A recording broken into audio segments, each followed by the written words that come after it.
I'm Ted Koppel reporting tonight from New York, and we are continuing our national town meeting on the legalization of drugs. The first thing to do would be to make marijuana legally available and fairly readily available. Like alcohol or tobacco, but with stricter controls. We know right now that 60 million Americans in this country have smoked marijuana. Between 20 and 30 million are smoking it right now. We have 0 overdose deaths. We know that the vast majority of people who smoke marijuana have not gone on to harder drugs.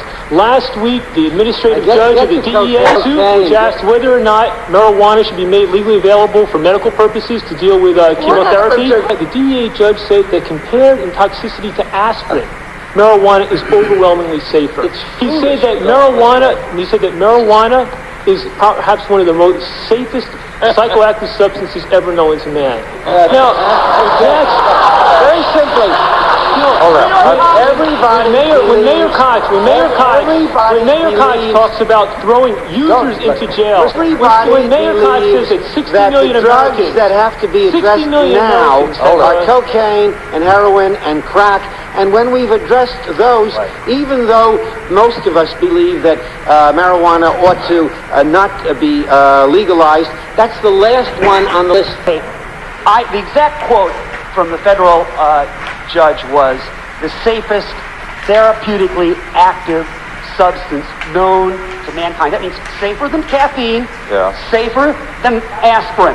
That means you're putting people in jail for basically doing something that's completely harmless. Let me turn to How can you talk about locking people up in work camps? How can you talk about taking people homes away from them, evicting people in New York City? All right. Why do you want just to 1 second. How can you justify? I may have made a. How can you justify a situation where you've eliminated pot, but crack and heroin are 4 times more available, 4 times cheaper Just than 1 the second. beginning of the Reagan War on Just drugs? 1 second. All you've done is design Just hold it. a system that gets rid of marijuana, I think. leaving our drugs. Okay. That's all you've done.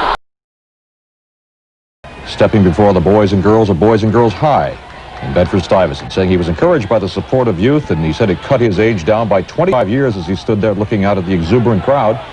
25 years, that's 2 years less than he spent in prison in South Africa after his arrest